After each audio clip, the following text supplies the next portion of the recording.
کہتا ہے کہ جہیز دینا سنت ہے تو اس کو پھر سے کلمہ پڑھ لینا چاہیے، یعنی وہ اسلام سے نکل گیا۔ جو کہتا ہے کہ جو ہے تو جہیز دینا جو ہے تو سنت ہے۔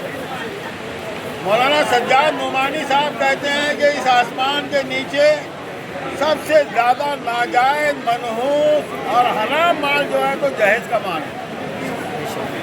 آج جہیز کی تباہ کاری اور بھیانک کو دیکھ کر پھر بھی لوگوں کی آنکھیں نہیں کھل رہی ہیں، بلکہ ہندو لوگ بھی پریشان ہیں۔ حکومت جو ہے تو ہر سال جو ہے تو سروے رپورٹ شائع کرتی ہے۔ اس سال بھی جو ہے تو سروے کیا، روزانہ 23 لڑکیاں جہیز کے سبب سے مرتی، جلتی اور خودکشی کرتی ہیں۔ سلیح صاحبہ نے 22 جون 2025 کو اعلان کیا کہ مہاراشٹر سے جو ہے تو جہیز کی لعنت کو ختم کر دیا جائے گا۔ یہ کون کہہ رہا ہے؟ یہ میری ایک ہندو بہن کہہ رہی ہے، جن کے سماج میں لڑکیوں کو جائیداد میں سے باقاعدہ حصہ نہیں ملتا۔ مسلمانوں کو تو جائیداد میں سے حصہ ملتا ہے۔ یہ مسلمانوں کی آنکھیں کب کھلیں گی؟ یہ علماء کرام کب تک بولیں گے کہ شادیوں میں اتنا فضول خرچی ہوتی ہے، جہیز مشرکانہ رسم ادا کی جاتی ہے، مگر دعوت میں روٹی بوٹی توڑ کر مترنم آواز سے سبحان اللہ، الحمدللہ، بارک اللہ بول کے نکل جاتے ہیں۔ اور ضرورت ہے کہ بغیر جہیز کا نکاح کیا جائے۔ اس کا اثر کیا ہوگا؟ آخری واقعہ بتاتا ہوں، ذرا دھیان سے سنو۔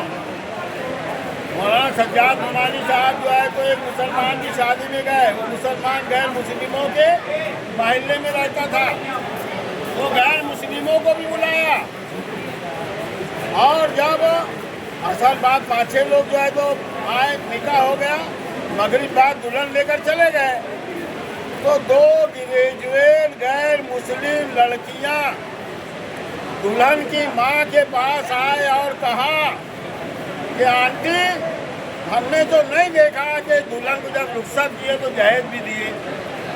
تو دلہن کی ماں نے کہا کہ بیٹی، اسلام میں جہیز کی نام کی کوئی چیز نہیں ہے، بلکہ شریعت میں سے ان کو حصہ دیا جاتا ہے۔ سنو، وہ 2 غیر مسلم لڑکیوں نے جو کہا تھا وہ سنو۔ وہ دونوں لڑکیاں کہنے لگی، کاش ہم کسی مسلم گھرانے میں پیدا ہوتے تو ہماری بھی شادی اتنی آسانی سے ہو جاتی۔ آج مسلمان اگر شادی کو، نکاح کو صرف وہ سنت کے مطابق کرے، میں نہیں کہتا، مجاہد الاسلام کہتے ہیں کہ ہندوستان میں اسلام کا دروازہ کھل جائے گا، لوگ جھوک در جھوک مسلمان ہو جائیں گے۔ یہ اتنا بڑا کام ہے، ذرا ہوش کے ناخن لو اور اپنے لڑکوں کو خودداری سکھاؤ کہ بیٹا اپنے دم پر جو ہے تو عورت کی پوری ضروریات کو پورا کرنا ہے۔ یہ نہیں کہ نکاح کے بعد میں اپنی ضروریات کی زندگی، کباڑ اور پلنگ اور واشنگ مشین اور برتن، رکابی، بھگونا سب جو ہے تو عورت سے لے لیں۔ یہ جو ہے تو فطرت انسانی کے بھی خلاف ہے۔ بہرحال جو تو اس لیے نکاح ہوا، بہت بہت مبارکباد ہے۔ اللہ تبارک و تعالیٰ اس نکاح کو ہدایت کا ذریعہ بنا۔